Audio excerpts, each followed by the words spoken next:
नमस्कार दोस्तों।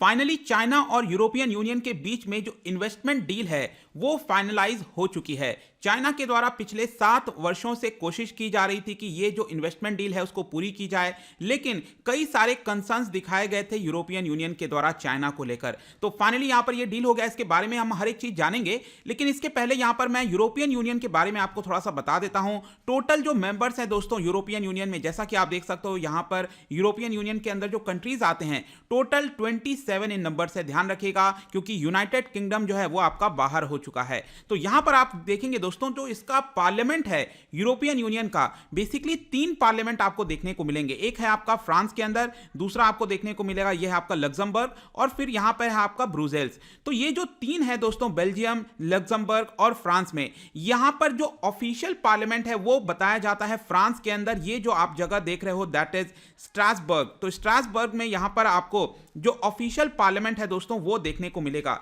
ये मैं आपको और थोड़ा सा सैटेलाइट पिक्चर के थ्रू दिखा देता हूं और अच्छे से आपको दिखेगा ये। तो ये है आपका यूरोपियन यूनियन का ऑफिशियल पार्लियामेंट। ध्यान रखिएगा फ्रांस के अंदर जो स्ट्रासबर्ग है वहां पर ये आपको मिलेगा।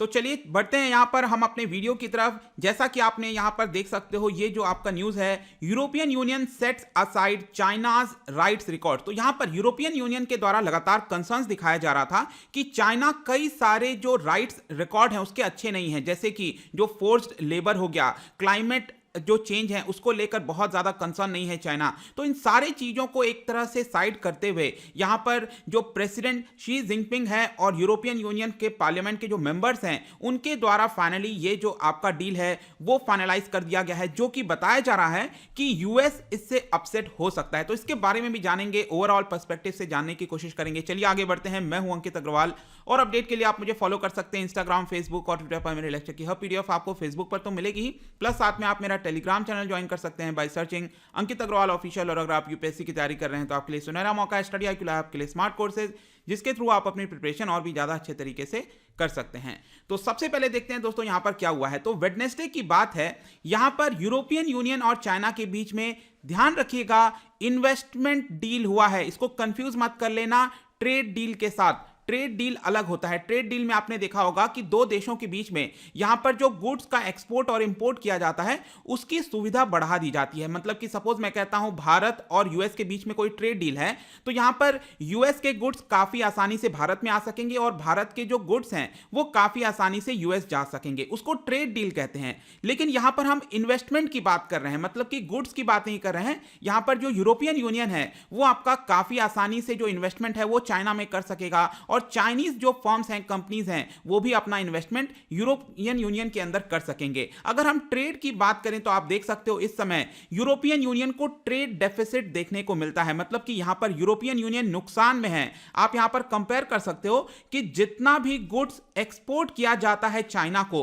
उसकी वैल्यू है 198 बिलियन। मतलब यूरोपियन यूनियन 198 बिलियन यूरोस के जो गुड्स हैं वो आपका चाइना भेजता है, और चाइना से मंगाता कितना है, 362 बिलियन यूरो के गुड्स। मतलब कि 164 बिलियन यूरोस जो हैं वो आपका ट्रेड डेफिसिट है। तो इसी को देखते हुए यहां पर कोशिश की गई है, चलो इन्वेस्टमेंट को लेकर, जो इन्वेस्टमेंट किया जाता है उसमें यहां पर आगे बढ़ा जाए, क्योंकि ऑलरेडी यहां पर डेफिसिट देखने को मिल रहा है। और जैसा कि मैंने बताया, पिछले 7 वर्षों से कोशिश हो रही थी कि ये जो ट्रेड डील है वो आपका हो सके। और यहां पर आप देख सकते हो यूरोपियन कमीशन के प्रेसिडेंट हैं, यूरोपियन काउंसिल के प्रेसिडेंट हैं, इसके साथ साथ फ्रेंच प्रेसिडेंट हो गए, जर्मन चांसलर हो गई अंजेला मर्केल, यहां पर सभी के साथ ये वीडियो कॉन्फ्रेंस हुआ वेडनेसडे को। और ये जो ट्रेड, जो आपका इन्वेस्टमेंट डील है, इन्वेस्टमेंट एग्रीमेंट है, उसके ऊपर यहां पर डिसाइड किया गया है कि एक तरह का डील फाइनलाइज किया जाएगा। ध्यान रखिएगा, अभी पूरी तरह से फाइनलाइज नहीं हुआ है, वो मैं आपको एंड में बताऊंगा, लेकिन यहां पर डील फाइनल हो गया है कि हम इसकी तरफ आगे बढ़ेंगे। अब हो सकता है इसको लेकर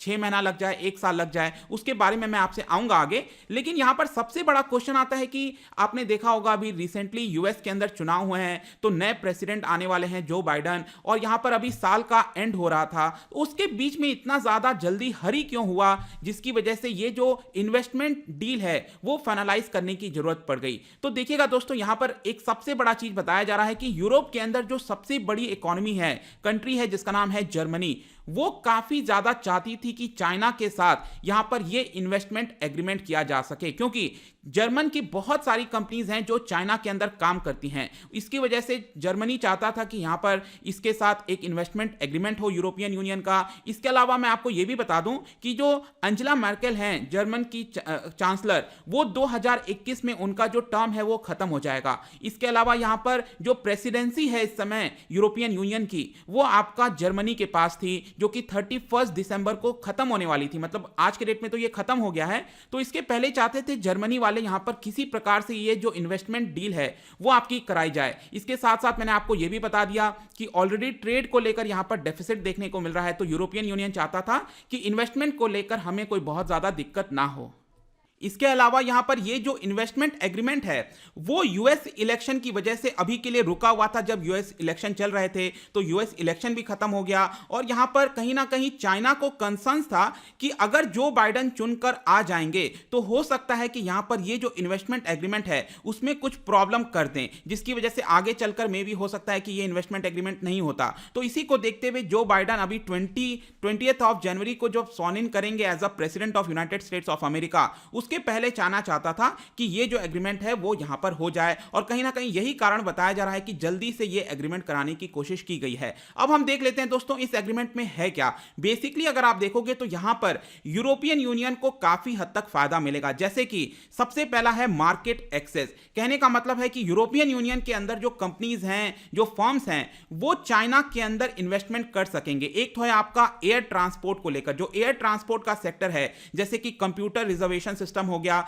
जो एयरपोर्ट में जो ग्राउंड हैंडलिंग की जाती है, टेलीकॉम क्लाउड सर्विसेज होते हैं, जो एयरपोर्ट पर इलेक्ट्रिक कार्स चला करते हैं, ये सारी चीजें अब यूरोपियन यूनियन की जो फर्म्स हैं वो आसानी से चाइना के अंदर इन्वेस्टमेंट कर सकेंगी। और यहां पर एक सबसे इंपॉर्टेंट है, पहले क्या होता था कि चाइना क्या करता था कि अगर बाहर से कोई कंपनी आ रही है चाइना के अंदर, तो चाइना की जो कंपनीज हैं उसके साथ टाई अप करेंगे तभी हम आपको अलाउ करेंगे।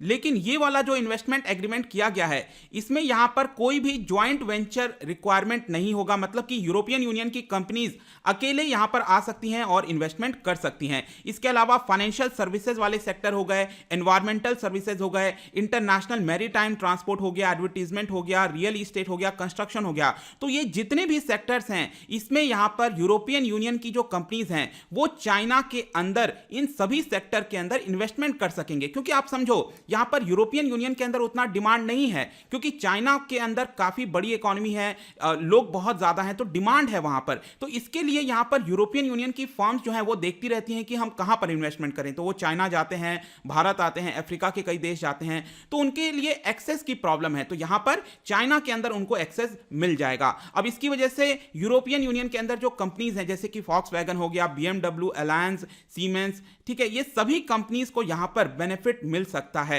इसके अलावा चाइना को क्या फायदा है, तो देखिए चाइना का जो फायदा चल रहा था वो कंटिन्यू होगा। आप समझो, आपने रिसेंटली देखा होगा कि यूरोपियन यूनियन और कई देश यहां पर अब कोशिश कर रहे थे कि जो चाइनीज कंपनीज हैं उनको यहां पर रोका जाए इन्वेस्टमेंट के तौर पर, लेकिन चाइना नहीं चाहता था। तो चाइना ऑलरेडी जो इन्वेस्टमेंट कर रखा है यूरोपियन यूनियन के अंदर या फिर जो चल रहा है वो सभी चीजें वैसे ही कंटिन्यू रहेंगी। यहां पर यूरोपियन यूनियन उसको रोकेगा नहीं, मेनली चाइना को यहां पर यही फायदा होने वाला है। इसके अलावा एक और यहां पर चीज है, आपको पता होगा कि चाइना की जो सरकार है, ऑथोरिटेरियन सरकार है जो, वो काफी ज्यादा यहां पर डिस्क्रिमिनेट करती है फॉरेन कंपनीज को लेकर। मतलब कि लेवल प्लेइंग फील्ड नहीं होता है। जैसे कि यहां पर आप देख सकते हो कि स्टेट ओन जो एंटरप्राइजेज हैं, जो चाइना सरकार की ही कंपनीज हैं, उनको यहां पर चाइना की सरकार क्या करती है कि अपने जो चाइनीज कंपनीज हैं उनको यहां पर ज्यादा प्रेफरेंस देती है। बाहर से जो आई हुई कंपनी है चाइना के अंदर, उनको प्रेफरेंस नहीं दिया जाता है। तो इस तरह की चीजें अब चाइना नहीं कर सकेगा यूरोपियन यूनियन के कंपनीज के साथ, ऐसा चाइना ने कमिटमेंट दिया है। इसके अलावा यहां पर चाइना के द्वारा कमिटमेंट दिया गया है कि जो फोर्स्ड टेक्नोलॉजी ट्रांसफर होता है, जैसे कि फॉर एग्जांपल मैं कहता हूं कि BMW है वो यूरोपियन यूनियन से इन्वेस्टमेंट कर रही है चाइना के अंदर। तो पहले क्या होता था कि जब भी यहां पर इन्वेस्टमेंट होता था तो चाइना यह कहता था कि अगर आप हमारे देश में इन्वेस्टमेंट कर रहे हो तो आपको टेक्नोलॉजी भी हमें ट्रांसफर करनी पड़ेगी, तभी हम आपको अपने देश के अंदर अलाउ करेंगे। लेकिन इस एग्रीमेंट के तहत, इस इन्वेस्टमेंट डील के तहत यहां पर बोला गया है चाइना के द्वारा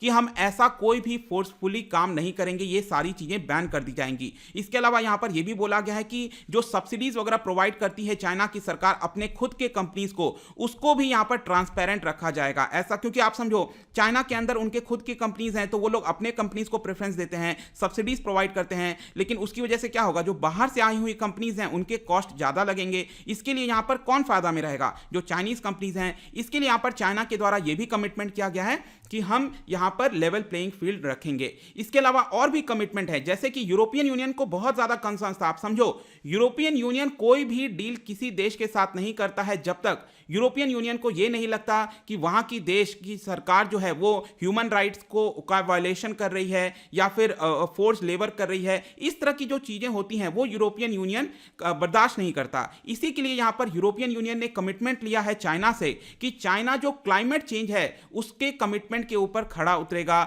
इसके अलावा जो पेरिस क्लाइमेट एग्रीमेंट में चाइना ने बोला है उसको भी अडहर करेगा और लेबर राइट जो हैं उसका भी पालन करेगा चाइना। जैसे कि यहां पर आप देख सकते हो कि बोला गया है कि चाइना जो है वो कई सारे जो कन्वेंशन है इंटरनेशनल लेबर ऑर्गेनाइजेशन के, जैसे फोर्स्ड लेबर से रिलेटेड, वो सभी चीजों को साइन भी करेगा। जैसे आपको पता होगा रिसेंटली जो विगुर हैं शिनजियांग प्रोविंस में, वहां पर उनकी प्रताड़ना की जा रही है। तो इस तरह की चीजें ना हो, इसके लिए यह भी कमिटमेंट किया गया है। लेकिन यहां पर क्वेश्चन आता है कि चाइना बोलता तो काफी कुछ है, लेकिन क्या वो एक्चुअल में करेगा? इसके लिए यहां पर ये जो इन्वेस्टमेंट डील हुआ है यूरोपियन यूनियन और चाइना के बीच में, उसमें यहां पर बताया गया है कि एक पॉलिटिकल कमिटी डिजाइन की गई है। एक पॉलिटिकल कमिटी बनाई जाएगी, एक पैनल रहेगा जो कि इंश्योर करेगा कि यहां पर जो चाइना ने कमिटमेंट किया है क्या वो एक्चुअल में उसको मीट कर रहा है कि नहीं। यहां पर समय समय पर एक रिपोर्ट बनाई जाएगी एक्सपर्ट्स के द्वारा, वो देखेंगे कि यहां पर जो इकोलॉजिकल कमिटमेंट है, लेबर कमिटमेंट है जो चाइना ने किया है, क्या वो सही से हो रहा है कि नहीं।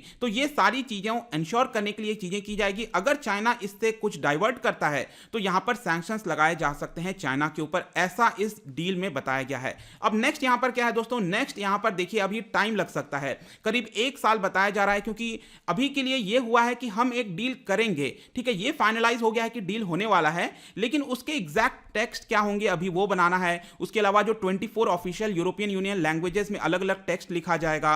फिर यहां पर यूरोपियन जो पार्लियामेंट है, मैंने भी आपको मैप में दिखाया था, वो सारी चीजें वहां पर पास की जाएंगी। फिर जो 27 देश हैं जो यूरोपियन यूनियन के अंदर, उन सभी के सरकारों के द्वारा अपने अपने पार्लियामेंट में इसको पास करना है। तो ये सारी चीजें जब हो जाएंगी तब ये इफेक्ट में आएगा। लेकिन लास्ट में यहां पर क्वेश्चन आता है कि चाइना क्यों मान गया इस चीज को, क्योंकि आपने देखा होगा इस पूरे वीडियो में मैंने आपको बताया कि चाइना ने कई सारे कमिटमेंट दिए हैं, लेकिन चाइना तो ऐसा कभी करता नहीं है। तो ऐसा क्यों कर रहा है चाइना? देखिए इस समय चाइना के लिए थोड़ा सा टफ टाइम चल रहा है जियोपॉलिटिक्स से। अगर आप देखोगे यहां पर वो अपने आप को दूसरा नैरेटिव पेश करने की कोशिश कर रहा है पूरे विश्व के सामने कि देखिए हम यहां पर जो कमिटमेंट्स हैं उसको पूरा करते हैं। तो एक तरह से यूरोपियन यूनियन के साथ डील होना अपने आप में यहां पर चाइना शो करेगा पूरे विश्व को, देखिए हम यहां पर किसी भी तरह का वायलेशन नहीं कर रहे हैं। दूसरा यहां पर कोविड बैकलैश जो देखने को मिला है चाइना को लेकर, कई सारे जो देश हैं, चाहे ऑस्ट्रेलिया हो, जापान हो, भारत हो या फिर यूरोपियन यूनियन, कई जगह से यहां पर बैकलैश देखने को मिल रहा था। तो इस चीज को सुधारने के लिए कहीं ना कहीं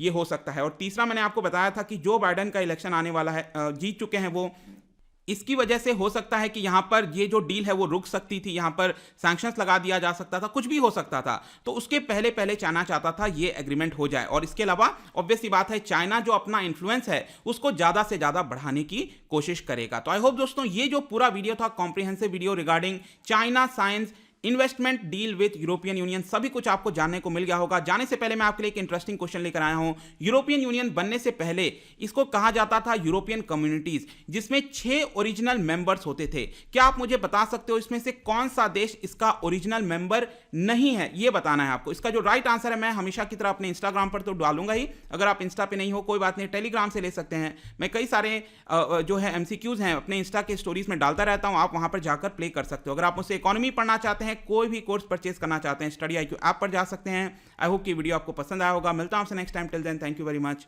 सी यू सून।